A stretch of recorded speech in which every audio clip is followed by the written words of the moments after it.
প্রতিবাদ জানাচ্ছি সেই হিন্দুত্ববাদী বিজেপির সেই নেতাদের বিরুদ্ধে। আমি আল্লাহর কাছে প্রার্থনা করি, হে আল্লাহ, তুমি তো কোরআনে বলেছো ইন্না শানিয়াকা হুয়াল আবতার, যারা এই রাসূলের বিরুদ্ধে কটাক্ষ করবে, মন্তব্য করে, তারাই যেন নির্বংশ হয়ে যায়। তোমার এই কথায় আমি বিশ্বাস করি, আমি এও বিশ্বাস করি যারা রাসূলকে নিয়ে কটূক্তি করেছে তারা একদিন নির্বংশ হবেই হবে। হিন্দুর নীতি চর্চা হচ্ছে, তাদের পূজা পার্বণ আজ মুসলমানের ঘরে দৈনন্দিন হচ্ছে। সন্ধ্যা হলে তাদের সিরিয়াল শুরু হয়ে যায়, আর মুসলিমদের ঘরে ঘরে উলুধ্বনি বাজে, সেখানে পূজা হয় এই সিরিয়ালগুলোতে। আর মুসলিম মা বোনেরা, ভাই আপনাকে বলছি, আপনি যে আজকে সোশ্যাল মিডিয়ায় নবীজির জন্য জীবন দিচ্ছেন, আপনার ঘরেই তো হিন্দু নীতি চর্চা হচ্ছে, পূজা হচ্ছে। আপনি আগে ওই পূজা বন্ধ করুন। দুঃখ নিয়ে বলতে হয়, তোমার যে নবীর প্রতি প্রেম ভালোবাসা, সেটা তো আমার কাছে মনে হয় একেবারে ফেক, একবারে মেকি, নকল, মিথ্যা, ভুয়া।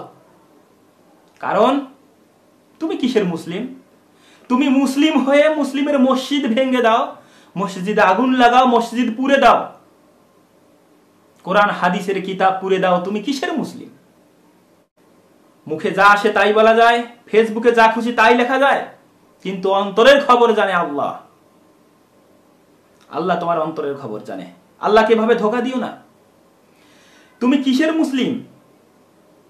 তোমার কাছে সুন্নতের কোনো দাম নেই, রাসূলের সুন্নতকে দাম নেই, অথচ সুন্নত পালন করলে তুমি রাসূলকে ভালোবাসলে। তুমি রাসূলের সুন্নত জামাতে পায়ের সাথে পা মিলিয়ে তুমি দাঁড়াবে, এটাই রাসূলের সুন্নত। আর তুমি সেটাকে নিয়ে ব্যঙ্গ করো, তুমি ব্যঙ্গ করো নামাজকে নিয়ে, রাসূলের পা মিলানোকে নিয়ে তুমি ব্যঙ্গ করো, তুমি হাদিসের ব্যঙ্গ করো, বিদ্রূপ করো, কটূক্তি করো। আর হিন্দুরা করবে না? তোমার কাছ থেকেই তো তারা শিখেছে, তোমার কাছ থেকেই তারা শিখেছে রাসূলকে কটূক্তি করা, রাসূলের সুন্নতকে ব্যঙ্গ করা। না হলে তারা আজ কখনোই এমন সাহস পেত না। আসসালামু আলাইকুম ওয়া রাহমাতুল্লাহি ওয়া বারাকাতুহু। আলহামদুলিল্লাহি ওয়াহদা ওয়াসসালাতু ওয়াসসালামু আলা মান লা নাবিয়্যা বা'দা। আশা করি সকলে ভালো আছেন। যদিও এই বর্তমান পরিস্থিতিতে পৃথিবীর কোনো মুসলিমের মনে শান্তি নেই, সবার মনেই খুবই কষ্ট। আমিও খুবই হৃদয় বিদারক কষ্ট নিয়ে আপনাদের সামনে দু একটি কথা বলার জন্য হাজির হয়েছি। আল্লাহ যেন আমাকে কথাগুলো বলার তৌফিক দান করেন। আজকে যে বিষয়টি নিয়ে কথা বলবো সেটা হচ্ছে রাসূলের প্রেম বা ভালোবাসা। কয়েকদিন আগে ভারতের হিন্দুত্ববাদী বিজেপির নেতা রাসূল সাল্লাল্লাহু আলাইহি সাল্লামকে নিয়ে কুরুচি মন্তব্য করেছেন, কটাক্ষ করেছেন, যা আমার হৃদয়কে খুবই কষ্ট দিয়েছে। শুধু আমি নই, পৃথিবীর সকল মুসলিমদের হৃদয়ে নাড়া দিয়েছে, অসহনীয় কষ্ট দিয়েছে। কারণ আমরা মুসলিমরা আমাদের নিজের জীবনের চাইতে, সবকিছুর চাইতে রাসূলকে আমরা অন্তর দিয়ে ভালোবাসি, রাসূলের জন্য আমরা জীবন দিতে প্রস্তুত আছি। আমি শুরুতে একটা হাদিস বলতে চাই।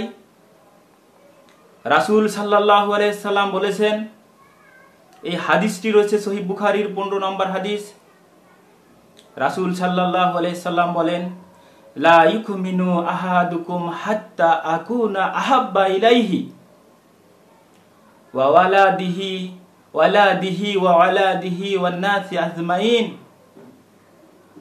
রাসূল সাল্লাল্লাহু আলাইহি সাল্লাম বলেন, যে ব্যক্তি তার নিজের জীবনের চাইতে, তার পিতামাতার চাইতে, তার প্রিয় সন্তানের চাইতে এবং পৃথিবীর সমস্ত মানুষের চেয়ে রাসূলকে যতদিন না বেশি ভালোবাসবে, ততদিন সে প্রকৃত মুমিন হতে পারবে না। আমরা ততদিন প্রকৃত মুমিন হতে পারবো না যতদিন না আমরা নিজের জীবনের চাইতে, সন্তানের চাইতে, পিতামাতার চাইতে এবং পৃথিবীর সমস্ত মানুষের চেয়ে রাসূলকে বেশি না ভালোবাসবো। খুবই দুঃখজনক হলেও সোশ্যাল মিডিয়াতে আমি কিছুদিন ধরে দেখতেছি, কয়েকদিন ধরে রাসূলকে ভালোবাসার জন্য, রাসূলের জন্য প্রাণ দেওয়ার জন্য অনেক ভাই সোশ্যাল মিডিয়াতে মনে হয় জান দিয়ে ফেলতেছে। দুঃখজনক হলেও সত্য। আমরা যে আজকে এই হিন্দুত্ববাদের, ইন্ডিয়ান সংস্কৃতির, হিন্দু সংস্কৃতির বিরুদ্ধে, অর্থাৎ যে হিন্দু নারী রাসূলকে কুরুচি মন্তব্য করেছেন তাদের বিরুদ্ধে যে আমরা সংগ্রামে ঝাঁপিয়ে পড়েছি সোশ্যাল মিডিয়াতে, এবং সশরীরে অনেকে আন্দোলন, মানববন্ধন করতেছি, আলহামদুলিল্লাহ, এটা খুবই ভালো কাজ। কারণ আমার রাসূলকে কেউ খারাপ মন্তব্য করবে আর আমি চোখ মুজে বসে থাকবো, নীরবে সহ্য করে যাব, এটা কোনো মুমিনের কাজই হতে পারে না। কারণ রাসূল সাল্লাল্লাহু আলাইহি সাল্লাম তো বলেই দিয়েছে, সব কিছুর চাইতে রাসূলকে বেশি ভালোবাসতে হবে। এটাই হচ্ছে রাসূলকে প্রকৃত মুমিন হওয়ার একটি শর্ত। কিন্তু দুঃখজনক হলেও সত্য যে অনেক ভাইকে দেখলাম যারা আজকে হিন্দুত্ববাদ ইন্ডিয়ার বিরুদ্ধে, ওই বিজেপি সরকারের বিরুদ্ধে সোশ্যাল মিডিয়াতে বড় বড় কথা বলছেন, অথচ তাদের বাড়িতে আজকে ইন্ডিয়ান চ্যানেল, জি স্টার, স্টার জলসা, আর অনেকগুলো, আমি সবগুলোর নাম জানি না, কেননা আমি কোনো এই হিন্দি কোনো চ্যানেলই দেখি না। আলহামদুলিল্লাহ, আমি প্রায় 10 বছর থেকে পুরোপুরি টিভি দেখাই বন্ধ করে দিয়েছি। এজন্য আমি তেমন কোনো চ্যানেলের নাম জানি না। যে ভাইয়েরা আজকে নবীর জন্য প্রাণ দিতে মানে পাগল পারা হয়ে গেছি, অথচ তার ঘরে আজকে হিন্দুত্ববাদের নীতি চর্চা হচ্ছে। তাদের মা বোন স্ত্রীরা হিন্দি সিরিয়াল না দেখলে তাদের ঘুমই আসে না। আমি সেই ভাইদেরকে বলবো, আপনি আগে আপনার ঘর থেকে ওই টিভিটাকে সরিয়ে ফেলুন, তারপরে রাসূলকে কটাক্ষ করার বিরুদ্ধে আপনি মাঠে নামিয়ে আসুন। না হলে আপনার এই ভালোবাসা হবে মেকি, আল্লাহকে প্রতারণা করা, আল্লাহকে ধোঁকা দেওয়া। রাসূলের সাথে আপনি ভুল, নকল, মেকি ভালোবাসা দেখাচ্ছেন, এটা হবে রাসূলকে ধোঁকা দেওয়া। এরপরেই হিন্দি সিরিয়ালগুলোতে দেখা যায় হিন্দি সংস্কৃতি, হিন্দুত্ব সংস্কৃতি, হিন্দুর নীতি চর্চা হচ্ছে। তাদের পূজা পার্বণ আজ মুসলমানের ঘরে দৈনন্দিন হচ্ছে। সন্ধ্যা হলে তাদের সিরিয়াল শুরু হয়ে যায়, আর মুসলিমদের ঘরে ঘরে উলুধ্বনি বাজে, সেখানে পূজা হয় এই সিরিয়ালগুলোতে। আর মুসলিম মা বোনেরা, ভাই আপনাকে বলছি, আপনি যে আজকে সোশ্যাল মিডিয়ায় নবীজির জন্য জীবন দিচ্ছেন, আপনার ঘরেই তো হিন্দু নীতি চর্চা হচ্ছে, পূজা হচ্ছে। আপনি আগে ওই পূজা বন্ধ করুন, না হলে আপনার এই নকল মেকি ভালোবাসা দিয়ে রাসূলের কোনো উপকার করতে পারবেন না। আর হিন্দুত্ববাদী ইন্ডিয়ান চ্যানেলগুলো শিখাচ্ছে পরকিয়া। তাদের নাটক, সিনেমায় সব কিছুতে পরকিয়া। আপনার মা বোন এই সিরিয়াল নাটক দেখে পরকিয়া শিখতেছে, আর আপনি আজকে আন্দোলনে নেমে পড়ছেন, এতে কোনোই লাভ হবে না। আমি আবারও বলছি, আপনার ঘর আগে সামলান। তৃতীয়ত আরেকটি দুঃখজনক কথা বলবো, হে যুবক ভাইয়েরা, বড় বড় কথা লিখতেছো সোশ্যাল মিডিয়াতে, ফেসবুক লিখে ভরাচ্ছ, রাসূলের জন্য তুমি প্রাণ দিয়ে দেবে, আমার তো বিশ্বাস হয় না। তোমার আইপিএল না দেখলে তোমার ঘুম আসে না, তোমার আইপিএল না দেখলে তোমার ঘুম আসে না। তুমি সব কাজকর্ম ত্যাগ করে তুমি আইপিএল দেখার জন্য পাগল হয়ে যাও, এমনকি নামাজ ছেড়ে দাও। তোমার জামাত ছুটে যাচ্ছে আর তুমি আইপিএল খেলা দেখছো টিভিতে বসে। এই ইন্ডিয়ান সংস্কৃতিকে তুমি চর্চা করছো, তাদেরকে তুমি প্রমোট করতেছো। আগে বলবো, তুমি এই আইপিএল দেখাকে আজ থেকে তওবা করে নাও, তারপরে তুমি মাঠে নেমে আসো, তাহলেই হবে তুমি প্রকৃত সত্যিকারের মুসলমান। এরপরে যে কথাটি বলবো, তোমার ঘরে তো আজকে এখনো ইন্ডিয়ান পণ্যতে তোমার ঘর ভরপুর। তোমার মা বোন মেয়ে, তোমার সন্তান ইন্ডিয়ান পণ্য দিয়ে, ইন্ডিয়ান সংস্কৃতি চর্চা করে ঘর ভরিয়ে দিয়েছে। আমি সেগুলো ফেলে দিতে বলবো না, কিন্তু এখন এই আজকে কঠিনভাবে প্রতিজ্ঞা করো, ইন্ডিয়ানের ভারতের সমস্ত পণ্যকে বয়কট করে দিলাম। আলহামদুলিল্লাহ, আমি আগেও করিনি, এখনো ইন্ডিয়ান কোনো পণ্য আমার ঘরে নেই। আলহামদুলিল্লাহ, আমি গর্ব করে বলতে পারি আমি এই হিন্দুত্ববাদ সংস্কৃতির ইন্ডিয়ান বিরোধী একজন খাঁটি সৈনিক।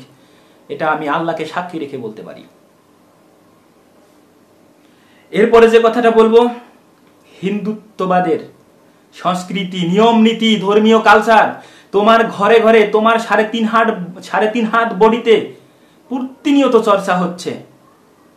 এই যে বিয়েতে আমাদের মুসলিম সংস্কৃতিতে চলে এসেছে হিন্দুত্ববাদের নীতি, বধূ বরণকে কেন্দ্র করে কত যে শিরক বেদাতে পরিপূর্ণ ইসলাম বিরোধী কাজ হচ্ছে, এগুলোকে আগে পরিহার করো। এগুলো পরিহার করতে হবে।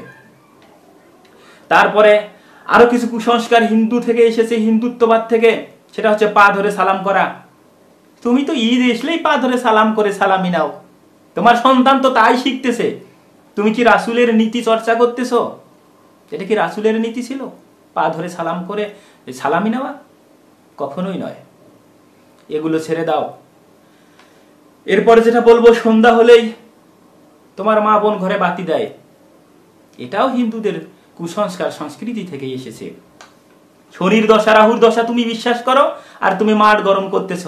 হ্যাঁ, রাসূলের জন্য তুমি প্রাণ দিচ্ছ, জীবন দিচ্ছ, কোনো লাভ হবে না, তোমার এই আন্দোলনে ফলপ্রসূ হবেই না, বরঞ্চ তুমি ইসলামের ক্ষতি করতেছ। এটা আমার মত, আমি যেটা মনে করি। শনির দশা তুমি বিশ্বাস করো, তুমি রাহুর দশা বিশ্বাস করো, এগুলো তো মুসলমানের নীতি নয়, এই হিন্দুদের সংস্কৃতি, হিন্দুদের ধর্মীয় রীতি তুমি চর্চা করো। এগুলোকে কোরবানি দিতে হবে, এগুলো আগে কোরবানি দিতে হবে। এরপর যে কথা বলবো, আরো অনেক কথা বলার ছিল, ভিডিওটি অনেক বড় হবে তাই বলছি না। এরপর যে দুঃখ নিয়ে বলতে হয়, তোমার যে নবীর প্রতি প্রেম ভালোবাসা, সেটা তো আমার কাছে মনে হয় একেবারে ফেক, একবারে মেকি, নকল, মিথ্যা, ভুয়া। কারণ তুমি কিসের মুসলিম? তুমি মুসলিম হয়ে মুসলিমের মসজিদ ভেঙে দাও, মসজিদে আগুন লাগাও, মসজিদ পুড়ে দাও, কোরআন হাদিসের কিতাব পুড়ে দাও, তুমি কিসের মুসলিম? তুমি কিসের মুসলিম? তুমি কি করো? তুমি রাসূলের সুন্নতকে ত্যাগ করে দিয়ে তুমি কি হয়েছে? আহলে কোরআন। তুমি নাকি মুসলিম?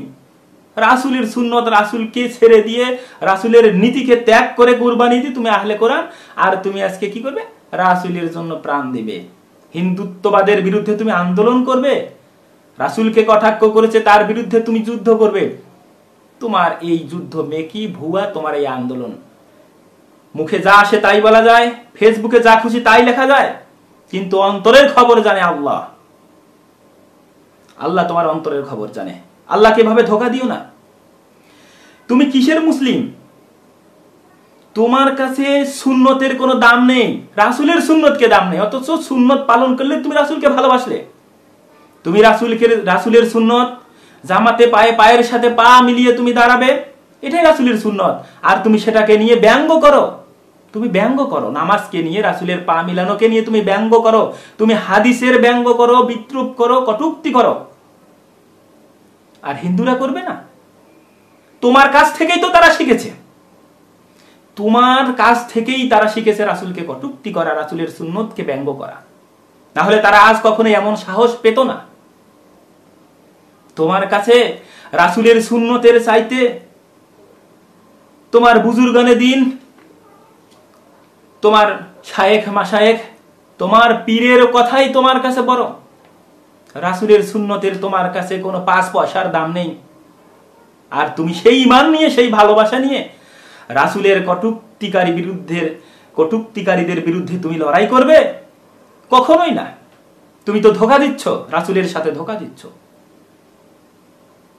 খুব কষ্টের সাথে বলতে হয়, আজকে তুমি আন্দোলন করছো রাসূলের পক্ষ হয়ে, রাসূলের ভালোবাসার জন্য, রাসূলের জন্য তুমি প্রাণ দিবে, জীবন দিবে, সবকিছু ত্যাগ করবে।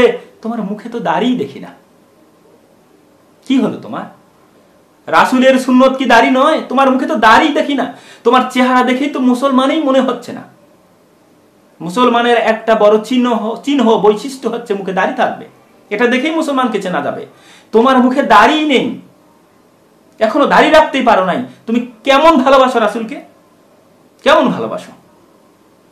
এসব মিথ্যা মেকি ভালোবাসা, ফেক ভালোবাসা দিয়ে রাসূলের ভালোবাসা অর্জন করা যায় না। আগে নিজেকে শুধরিয়ে নাও, নিজেকে রাসূলের খাঁটি প্রেমিক বানিয়ে নাও। রাসূলের খাঁটি প্রেমিক হতে গেলে তার সুন্নতের জন্য জীবন দিতে হবে, তার প্রত্যেকটা সুন্নত আমল করার জন্য আপ্রাণ চেষ্টা করতে হবে। আলহামদুলিল্লাহ, আমি আমার যথাসাধ্য চেষ্টা করি রাসূলের সুন্নতগুলো পালন করার জন্য। আর আমি যা বললাম, আমার এই বক্তব্যে যত কথা বলেছি হিন্দুত্ববাদের এই সংস্কৃতির বিরুদ্ধে, আমি আল্লাহকে সাক্ষী রেখে বলতে পারি এই সব কিছুর বিরুদ্ধে আমি যা বলছি হক, সত্য, এবং আমার এই কথার মধ্যে কোনো মুনাফিকতা নেই। আমি কোনো মুনাফিকতা করিনি। আমি হিন্দি কোনো সিরিয়াল, মুভি কোনো কিছুই দেখি না। হিন্দুত্ববাদের কোনো নীতি সংস্কৃতি আমি ফলো করি না। আমি আইপিএল খেলা দেখি না। আজ থেকে 10 বছর পূর্বে দেখেছি। 10 বছর থেকে আলহামদুলিল্লাহ আমি ইন্ডিয়ান কোনো চ্যালেঞ্জ, কোনো সংস্কৃতি দেখি না। তো তোমার মুখে দাড়ি নেই, তুমি কিসের রাসূল প্রেমিক? কিসের রাসূলের প্রেমিক? আমি জানি অনেক ভাই আমার এই কথায় কষ্ট পাবে, তবে হ্যাঁ, এটাই সত্য। রাসূলকে প্রকৃত ভালোবাসা যেমন সাহাবা کرام ভালোবেসেছিলেন, সাহাবা کرام নিজের জীবন দিয়েছিলেন রাসূলের জন্য, কারণ তারা রাসূলের প্রত্যেকটা আদেশ নিষেধ অক্ষরে অক্ষরে পালন করতেন। তারা কখনো রাসূলের সুন্নতকে নিয়ে বিদ্রোহ করতেন না। তার কোনো সুন্নত যদি আকলের বিরুদ্ধে যায়, আকল যদি সেটা মেনে না নেয়, তবুও তারা নির্দ্বিধায় সেটা মেনে নিয়েছেন। এটাই হচ্ছে রাসূলের আনুগত্য, রাসূলের ভালোবাসা। কিন্তু আমরা অনেক কুযুক্তি দিয়ে, বাস্তবতা দিয়ে, লজিক দিয়ে, আকল দিয়ে রাসূলের অনেক সুন্নতকে আমরা আমল করি না। রাসূলের চেয়ে বুজুর্গানে দিন, পীর সাহেবদেরকে আমরা বেশি মূল্যায়ন করতেছি, তাদেরকে প্রাধান্য দিচ্ছি। তাহলে আমাদের কি এই ভালোবাসা আসলেই প্রকৃত রাসূলের প্রেম? কখনোই নয়। আমার এই কথায় কোনো মুসলিম ভাই কষ্ট পেলে আমাকে ক্ষমা করে দিবেন। আমি এই কথাগুলো বলতে চাইনি, কারণ আমি আমাকে সহ সবার ইসলাহ চাই। আল্লাহ যেন সবার ঈমানকে পরিশুদ্ধ করে দেন, কোরআন এবং সহিহ হাদিসের অনুসারী করে দেন, এবং রাসূলের খাঁটি প্রেমিক করে দেন। রাসূলের নামে দুই একটা রাসূলের শানে গান গজল গাইলেই রাসূল প্রেমিক হওয়া যায় না। আপনার কথায়, আমলে, কর্মে, সারা জিন্দেগিতে প্রত্যেকটা ক্ষেত্রে রাসূলের সুন্নতকে অনুসরণ করতে হবে, তবেই আপনি একজন রাসূলের খাঁটি প্রেমিক হবেন। আমি আল্লাহর কাছে দোয়া করি আল্লাহ যেন আমাদের সব মুসলিমকে রাসূলের খাঁটি প্রেমিক বানিয়ে কবরে যাওয়ার সুযোগ দেন। আমিন। আর আমি করজোরে প্রতিবাদ জানাচ্ছি সেই হিন্দুত্ববাদী বিজেপির সেই নেতাদের বিরুদ্ধে। আমি আল্লাহর কাছে প্রার্থনা করি, হে আল্লাহ, তুমি তো কোরআনে বলেছো ইন্না শানিয়াকা হুয়াল আবতার, যারা এই রাসূলের বিরুদ্ধে কটাক্ষ করবে, মন্তব্য করে, তারাই যেন নির্বংশ হয়ে যায়। তোমার এই কথায় আমি বিশ্বাস করি। আমি এও বিশ্বাস করি যারা রাসূলকে নিয়ে কটূক্তি করেছে তারা একদিন নির্বংশ হবেই হবে। আজ এখানেই শেষ করছি। কোনো ভাই মনে কষ্ট পেলে আমাকে ক্ষমা করে দিবেন। আসসালামু আলাইকুম ওয়া রাহমাতুল্লাহি ওয়া বারাকাতুহু।